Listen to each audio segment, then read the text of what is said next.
नारायण श्रीमन्नारायण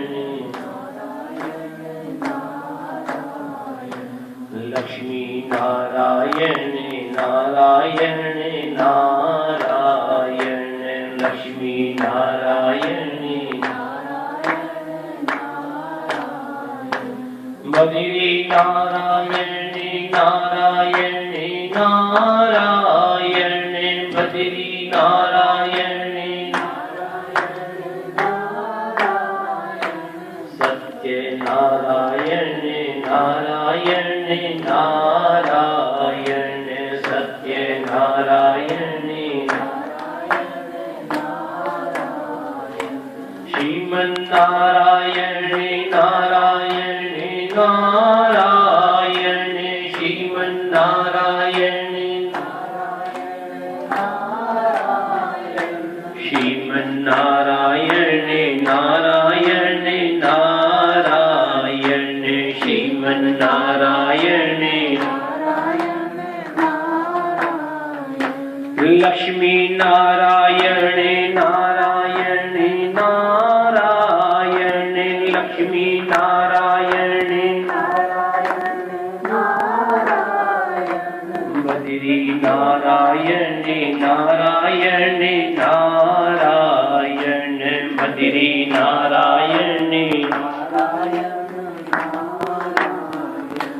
सत्य नारायण नारायण नारायण सत्य नारायण नारायण श्रीमन्नारायण नारायण नारायण श्रीमन्नारायण प्रेम से रूपचंद्र भगवान की जय। श्री राधा कृष्ण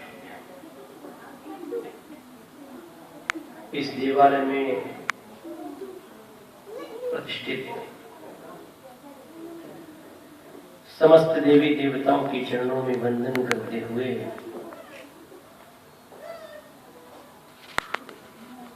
यहाँ पर उपस्थित इस मंदिर के समस्त सभापति अथवा इस सभा में कार्य करने वाले समस्त आदर के योग्य महानुभावों,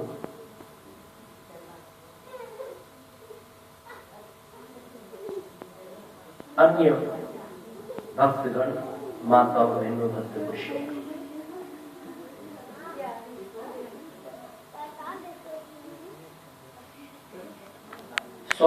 परम आवश्यकता होती है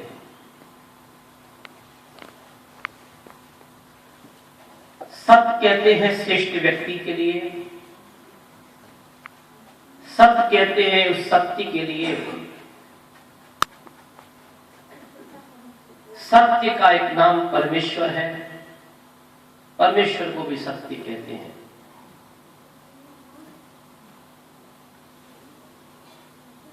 जो सत्य के साथ रहेगा, सत्य के साथ रहेगा, श्रेष्ठ व्यक्तियों के साथ रहेगा, अथवा सत्य से जो जुड़े हुए लोग हैं, ऐसे लोगों की जो संगति करेगा, वह व्यक्ति अपने जीवन में चारों पुरुषार्थों को प्राप्त कर सकता है। हमारे जीवन में, हमारे सनातन धर्म में चार पुरुषार्थ हैं जिनके नाम आप लोग जानते हैं, फिर भी कहता हूं कि धर्म, अर्थ, काम और मोक्ष।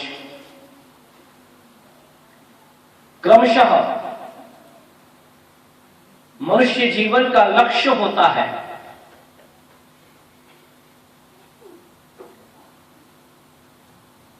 कि हम चारों इन पुरुषार्थों को जीवन में प्राप्त करें और तब यहां से जाएं।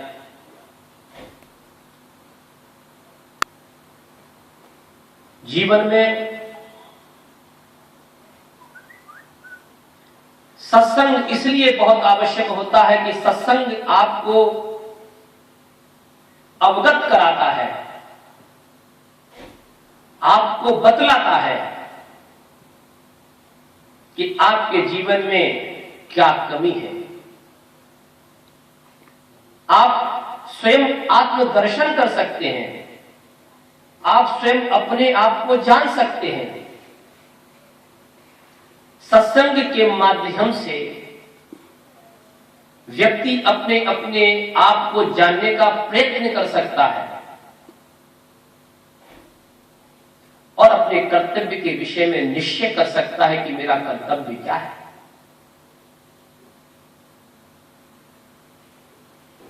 मनुष्य जीवन का लक्ष्य क्या है? कहते हैं कि बड़े भाग्य से मनुष्य का जन्म मिला है। सर्वत्र यह बात होती है। क्या केवल ये चीज बात बात में रह जाएगी? क्या धर्म केवल वाणी का विषय है? क्या धर्म केवल चर्चा का विषय है? धर्म धारण का विषय होता है। धर्म शब्द ही धारण से पूर्ण होता है। धर्म केवल वार्तालाप का विषय नहीं।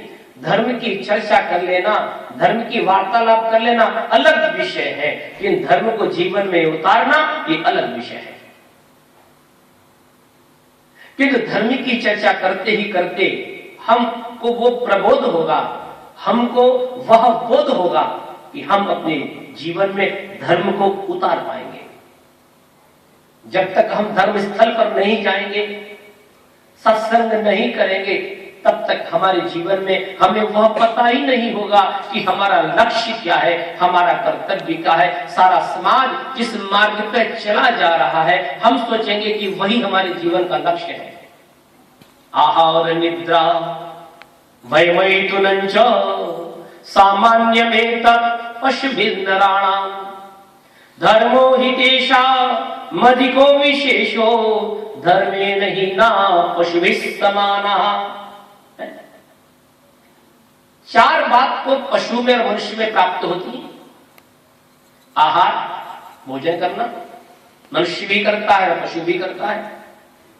निद्रा, पशु भी सोता है खूब, मनुष्य भी सोता है।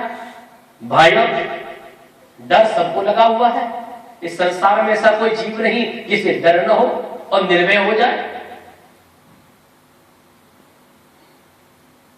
और मैथुनञ्च, गृहस्थ जीवन सभी के पास है, सभी के पास अपनी पत्नियां हैं, सभी के पास बाल बच्चे हैं।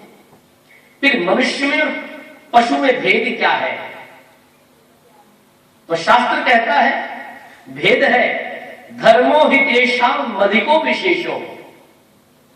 धर्म का ज्ञान मनुष्य को है, पशु को नहीं है। इसलिए मनुष्य सर्वश्रेष्ठ होता है। मनुष्य जानता है कि मैं कैसे अपनी आध्यात्मिक उन्नति कर सकता हूं, किंतु धर्म का ज्ञान होना और उस धर्म के ज्ञान पर अपने जीवन में उतार लेना, वह कैसे हो सकता है? उसी के लिए सत्संग की आवश्यकता है। इस संसार में जितने लोग छोटे से बड़े बने, सत्संग के प्रभाव से।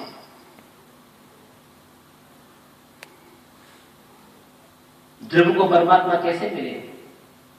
एक ज्ञानी संत गुरु नारद मिला। नारद जैसा संत मिला तो ध्रुव 6 महीने में भगवान को पा गए। प्रहलाद को परमात्मा कैसे मिला? ज्ञान से, सत्संग से। संसार में जिस जीव ने परमात्मा को पाया, सत्संग से।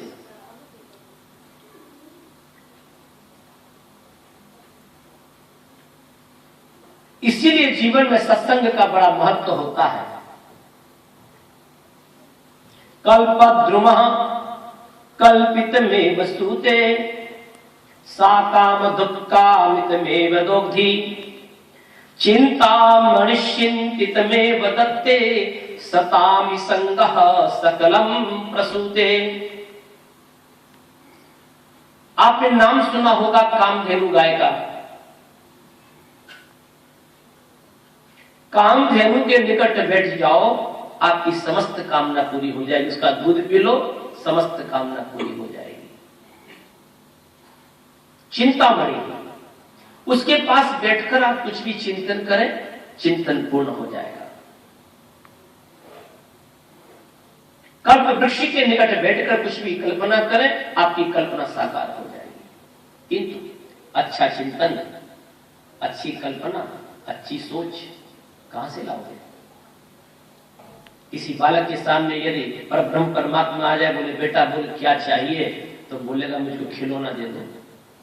अगर 4 वर्ष के बालक के सामने यदि संसार का मालिक भी खड़ा हो जाए, कहे कि बेटा क्या चाहिए, एक ही बात मांगेगा, मुझको खिलौना दे दो, बढ़िया से बढ़िया खेलने के लिए, और कुछ नहीं मांगेगा। सामान्य व्यक्ति के सामने परब्रह्म परमात्मा आ जाए तो बोले क्या चाहिए, बोलेगा 2-4 मर्सिडीज दे दो, 2-4 बंगले दे दो, 2-4 गाड़ियां दे दो, 2-4 ऐसी भौतिक पदार्थ मांग लेगा। क्योंकि उसके पास जब सत्संग नहीं होगा तो वह नश्वर पदार्थों को ही मांगेगा। आज वह परब्रह्म परमात्मा को कैसे पकड़ सकता है? ध्रुव से कहा था भगवान ने, बोल बेटा क्या चाहिए? ध्रुव की पहले तो इच्छा रही अपमान के कारण कि मुझको राज्य चाहिए, किंतु जैसे ही भगवान का दर्शन किया तो पांव पकड़ लिए, बोले प्रभु अब तो मुझे आपके चरण कमलों की सेवा चाहिए, अब कुछ नहीं चाहिए। जब समुद्र मिल गया तो छोटी नदी नाले से क्या काम, पर ब्रह्म परमात्मा जब मिल जाए तो भी छोटे छोटे सरोवरों से, छोटी छोटी चीजों से क्या काम। ध्रुव कहते हैं नहीं महाराज, मुझे राज्य की भावना से पिता ने माता के अपमान के कारण मैंने आपके लिए प्रसन्न करने के लिए तब तो किया, आज मेरी भावना नहीं, आज तो मैं आपके चरण कमलों को छोड़ना ही नहीं चाहता। वो महत्व है, यदि जीवन में आगे बढ़ना है तो सत्संग की ओर जरूर जाना पड़ेगा। किंतु कभी कभी सत्संग श्रवण करते हैं किंतु प्रवेश नहीं कर पाता, प्रवेश नहीं कर पाता, क्योंकि हमारे भीतर में जो दुस्संग बैठा रहता है वह नहीं निकल पाता और दुस्संग जैसा स्वाद ही सत्संग में आने लगता है।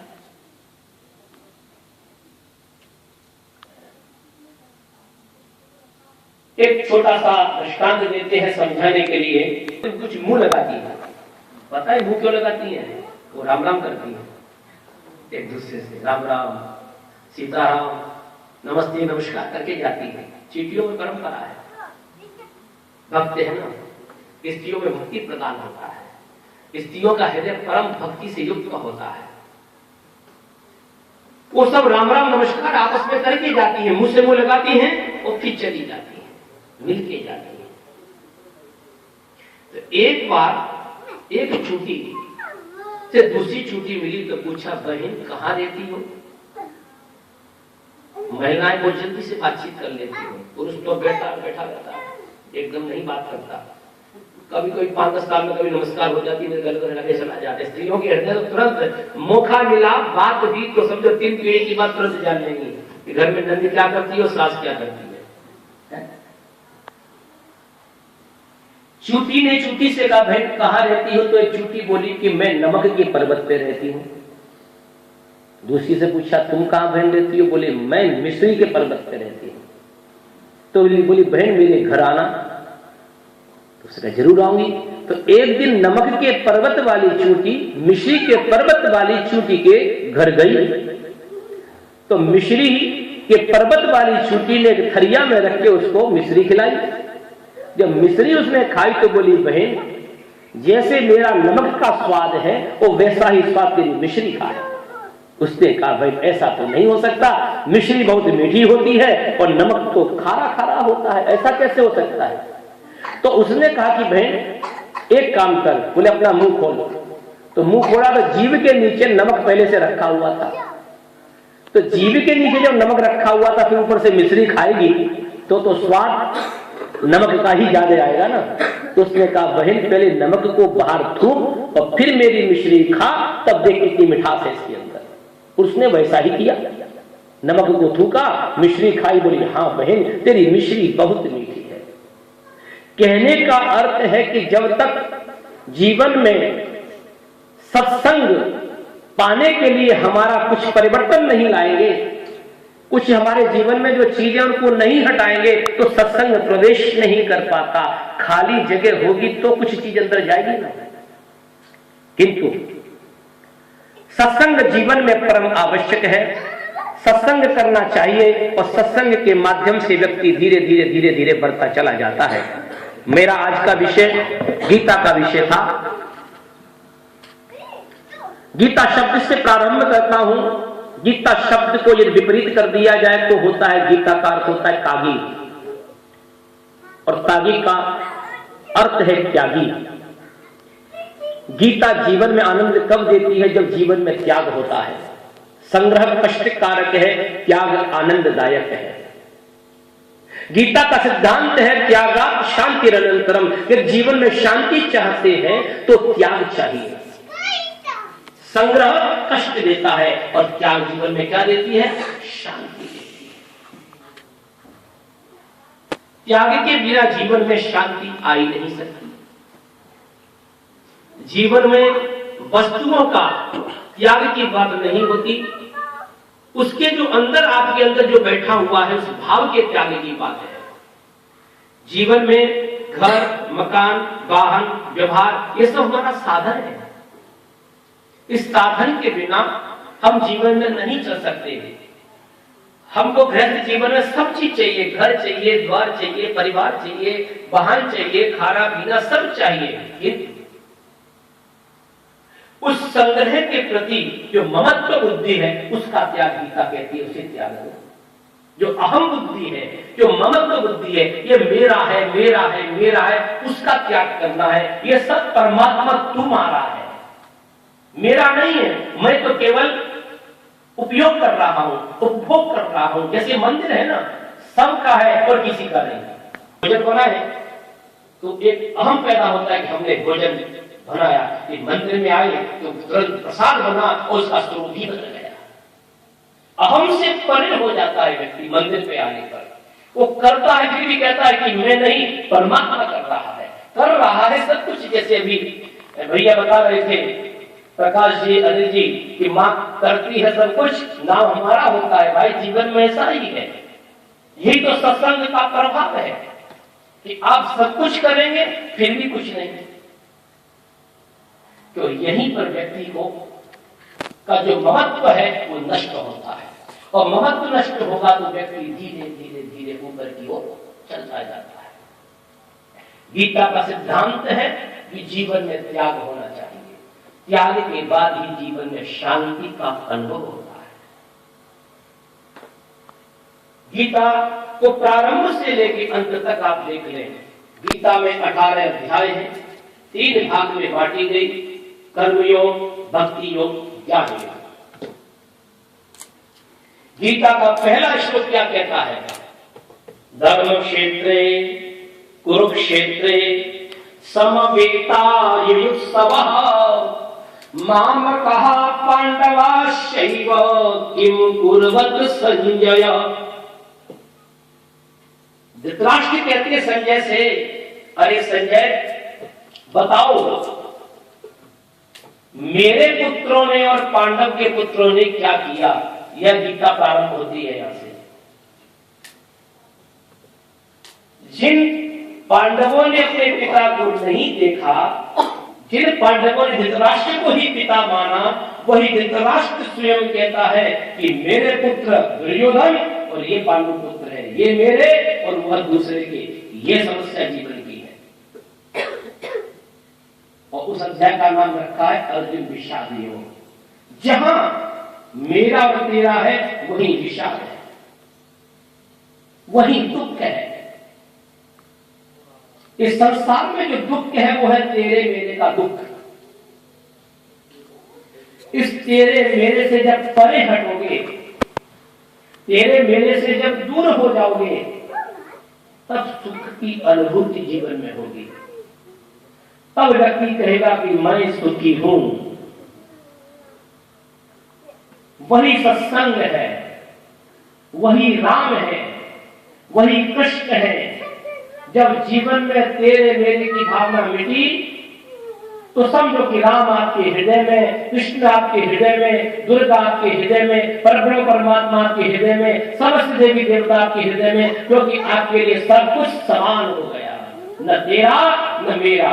समः शक्तौ च मित्रेषु तथा नानापमानयो शीतोष्ण सुख दुखेषु समः संगः विवर्जितः। आपके अंदर समता आ गई, विषमता समाप्त हो गई।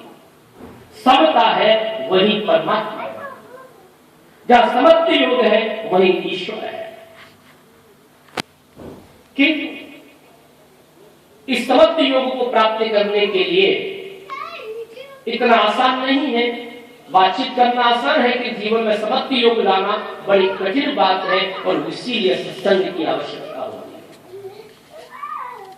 जब जीवन में समत्व योग आ जाता है तो व्यक्ति ऊपर की ओर वृद्धि करना लग जाता है, ऊपर की ओर बढ़ने लग जाता है, आध्यात्मिक उन्नति की ओर बढ़ जाता है। घर घर में जो क्लेश है ना, उससे तो तेरे मेरे की है, और तेरे मेरे से ही सारा विषाद दुनिया में बना हुआ।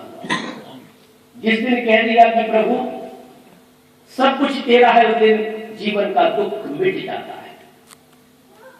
जिस शांति की खोज में, जिस आनंद की खोज में, जिस सुख की खोज में व्यक्ति दौड़ रहा है, और दौड़ते दौड़ते अंत में थक जाता है, कहता है कि जिस चीज को पाने के लिए मैंने प्रयत्न किया वो शांति में जीवन में नहीं पा पाया, उसके पीछे कारण है कि तेरे मेरे की भावना उसके भीतर से नहीं गई।